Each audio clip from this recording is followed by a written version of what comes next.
स्वागत है बच्चों आप सभी लोगों का आपके अपने YouTube चैनल लाइफ मेकर्स में। मैं समीर उपाध्याय आज एक नए वीडियो के साथ हाजिर हूँ।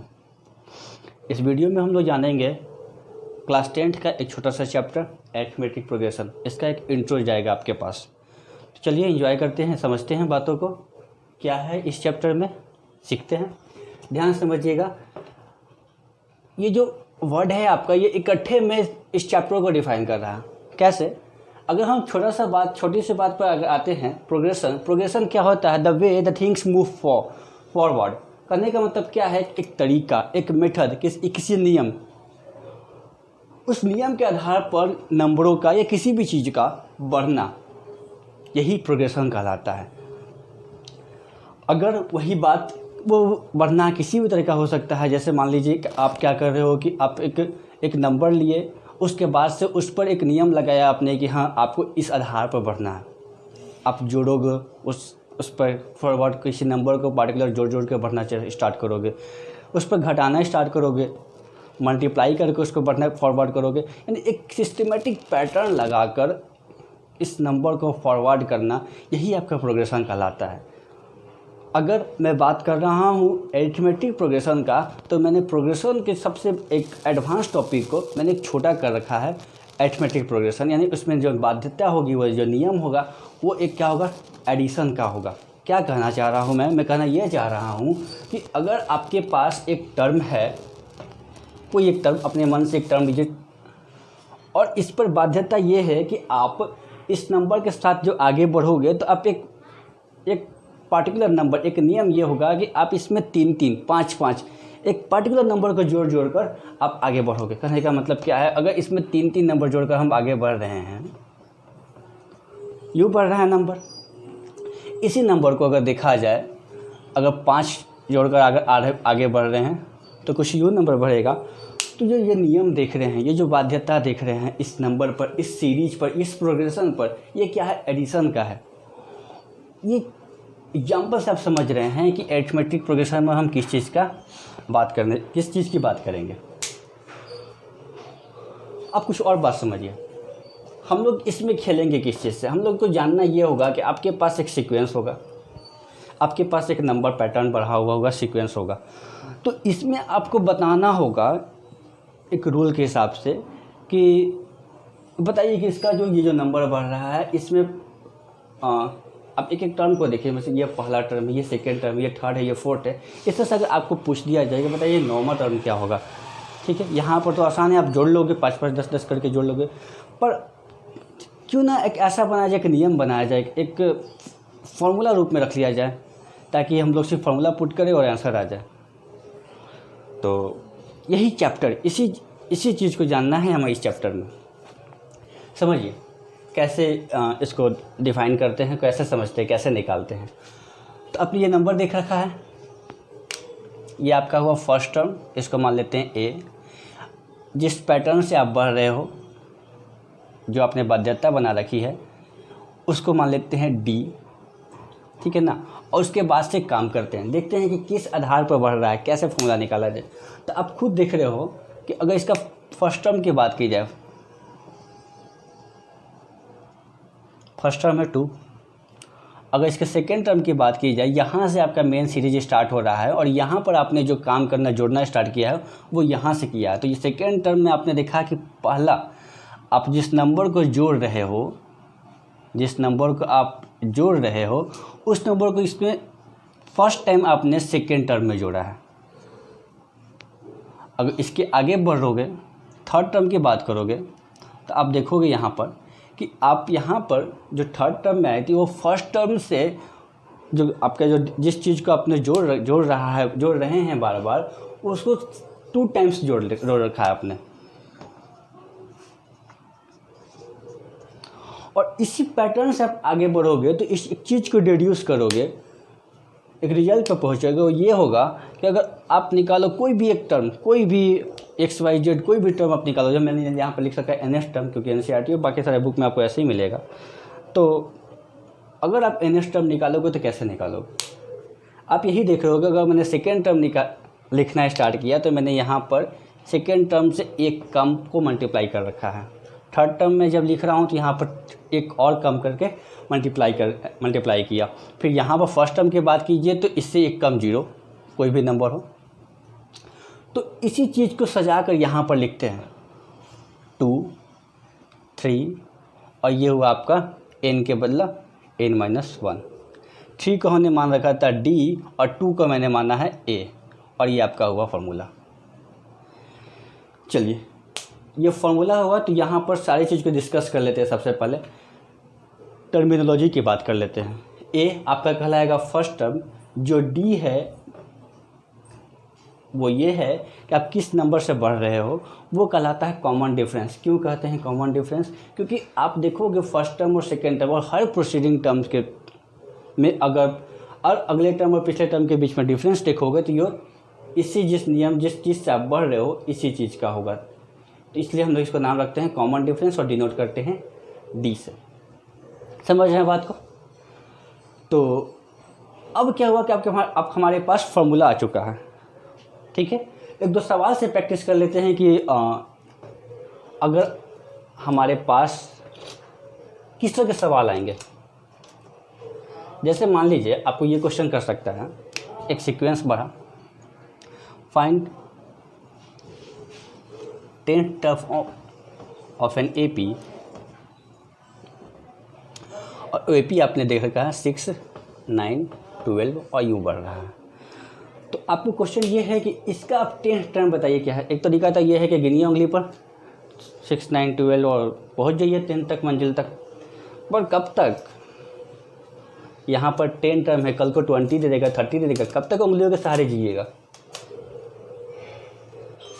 तो फॉर्मूला आपके पास है, उतना सोचना क्या है, nth टर्म निकालिए। आपके अभी भी जाना कैसे है फॉर्मूला, क्या है फॉर्मूला, और ये है।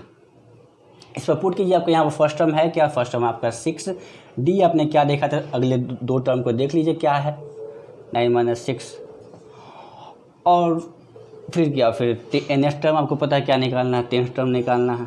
10th टर्म को अगर आपको जानना है तो है क्या, फॉर्मूला पर रख दीजिए 6 प्लस n-1 यानी 10 - 1 9 और डी आपका जो है 3, ये निकालिए और आंसर आया। समझ रहे हैं? तो अभी तक तो कोई दिक्कत नहीं है। ठीक है, एक और कंसेप्ट में बढ़ रहा हूँ, उसके बाद से छोटा ही रखूँगा मैं वीडियो, और वीडियो जाता रहे वही बेहतर है। बहुत दिन से ये वीडियो नहीं जा रहा था, तो कोशिश रहेगी कि थोड़ा थोड़ा ही पढ़ा जाए, पर रोज़ पढ़ा जाए। तो एक और कंसेप्ट में बताकर, छोटा सा कंसेप्ट मैं आप लोग को एक और कंसेप्ट बता दूँगा। इसी में आगे बढ़ रहा हूँ, थोड़ा सा समझिएगा बात को। अगर इसी नंबर को एक और देखा जाए, एक थोड़ा सा पैटर्न और समझा जाए। अगर ऐसा है, उस एग्जाम्पल पर मूव करते हैं। हमारे पास 2 था, 5 था, 8 था और यूँ मैंने बढ़ रखा और यहाँ पर मैंने निकाल लिया आपका, अगर इसको 10th टर्म तक लिखा जाए फॉर एग्ज़ाम्पल, तो कुछ यूँ जाएगा 11, 14, 17, 20, कुछ यूँ बढ़ेगा। ठीक है, अगर 10th टर्म की बात की जाए तो इसका 10th टर्म होगा क्या, 2 + 9 × 3 29। ठीक है, यहाँ तक कोई दिक्कत नहीं, कोई परेशानी नहीं। आप समझिएगा बात को। लास्ट टर्म है 29। ठीक है, लास्ट टर्म को डिनोट कर देते हैं एल से। फर्स्ट टर्म हमारा क्या था, 2 है। अगर मैं आपसे पूछूं कि सेकेंड लास्ट टर्म क्या होगा, बातें आसान होगी आपके लिए, आप बोलोगे। मैं आपसे बोलूं कि इससे जस्ट पहले वाला टर्म जो होगा वो क्या होगा। चलिए, ये भी आपने बोल दिया, पर मैं इसको इरेज कर दिया और यहाँ से बोल दिया कि बताइए यहाँ से 7वां टर्म कौन सा होगा।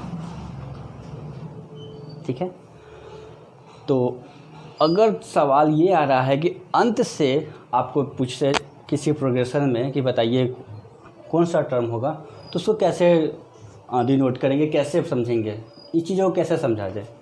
देखिए, यही हमारा प्रयास है कि आपको इस चीज़ को बताया जाए। देखिए, इस चीज़ को भी पढ़ते हैं। लास्ट टर्म हमारा है क्या, 29। सेकेंड लास्ट टर्म की जब मैं बात कर रहा हूँ तो आपने क्या किया, 29 में से जो आपका कॉमन डिफरेंस था 3 उसको एक बार घटाया, ध्यान रखिएगा। फिर मैं जब थर्ड लास्ट की बात कर रहा हूँ तो आपने क्या किया, जो आपके पास टर्म था उसमें से आपने जो कॉमन डिफरेंस था उसको, थर्ड लास्ट था इसलिए जो आपका कॉमन डिफरेंस है उसको थर्ड लास्ट यानी जिस टर्म से पूछा जा रहा है उससे एक कम को मल्टीप्लाई किया।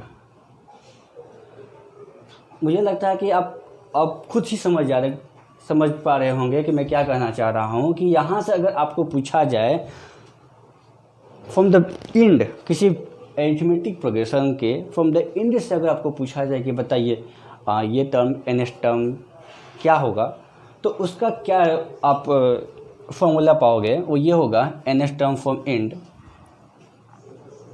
Of an AP। तो आप देख रहे हो लास्ट टर्म है माइनस जो आपका है कॉमन डिफरेंस वो, और फिर क्या, जिस टर्म के बारे में पूछा जा रहा है उससे एक कम।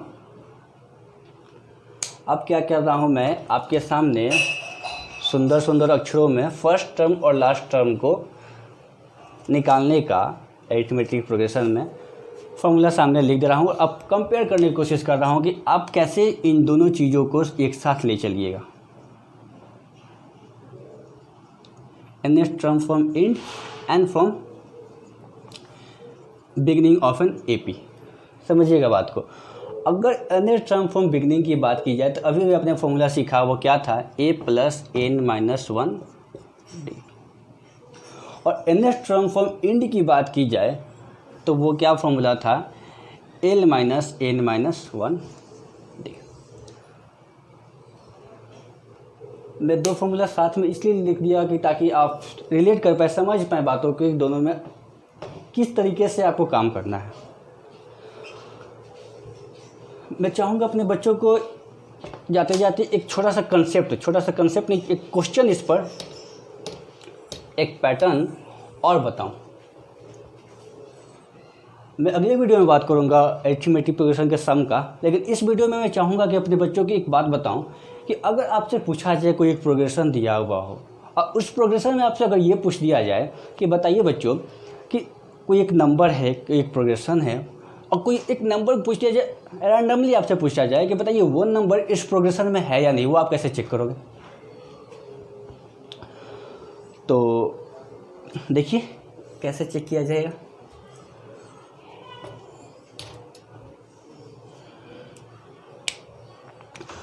मैं एक नंबर लिख रहा हूँ, वही पैटर्न में उसी एग्जाम्पल को ले रहा हूँ। ये आपके पास प्रोग्रेशन था, ये बढ़ रखा था, ये मैंने 10 टर्म तक लिख रखा था। चलिए, तो इसमें अगर आपसे पूछा जाए कि बताइए 101, क्या 101 इस प्रोग्रेशन का हिस्सा है या नहीं है, कैसे जाना जाए। सबसे पहला काम तो हमारा ये होगा कि इसके आसपास के नंबरों तक पहुंचा जाए,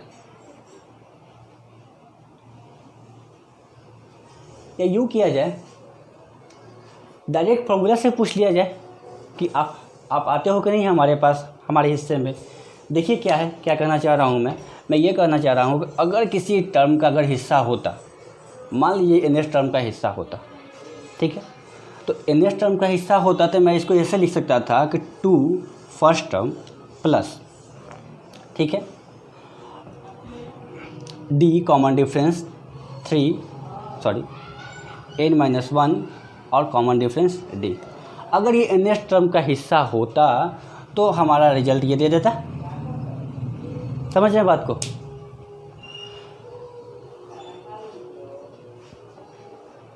तो ये बात है,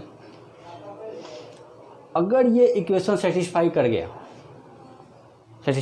करने का मतलब अगर हमारे यहाँ पर n का रिजल्ट, n का वैल्यू कोई एक नेचुरल नंबर दे गया तो कहेंगे कि हमारा जो 101 है ये इस प्रोग्रेशन का हिस्सा था। अगर नहीं दे पाया तो फिर हमारी ये कहानी में ये ताल्लुकात भी नहीं रखता था। चलिए देखते हैं क्या है, समझते हैं बातों को। सॉल्व कीजिए और बचा क्या है। यहाँ पर डी की जगह है 3,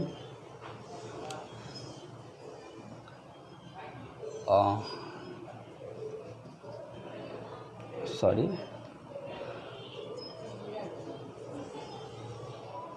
102 और 3,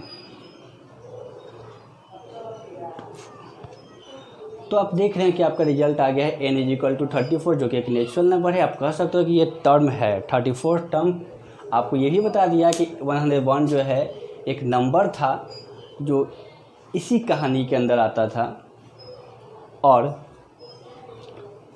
कौन सा स्थान लेता था अपना, तो 34।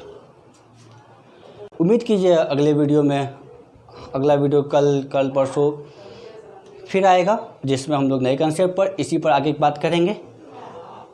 हमारे चैनल पर रियल नंबर का वीडियो डला हुआ है, थोड़े कारणवश चैप्टर पूरा नहीं हो पाया, उसका भी जो ये होगा सीक्वेंस होगा उसको भी लोड कर दिया जाएगा सीक्वेंस के आधार पर सीरियल वाइज।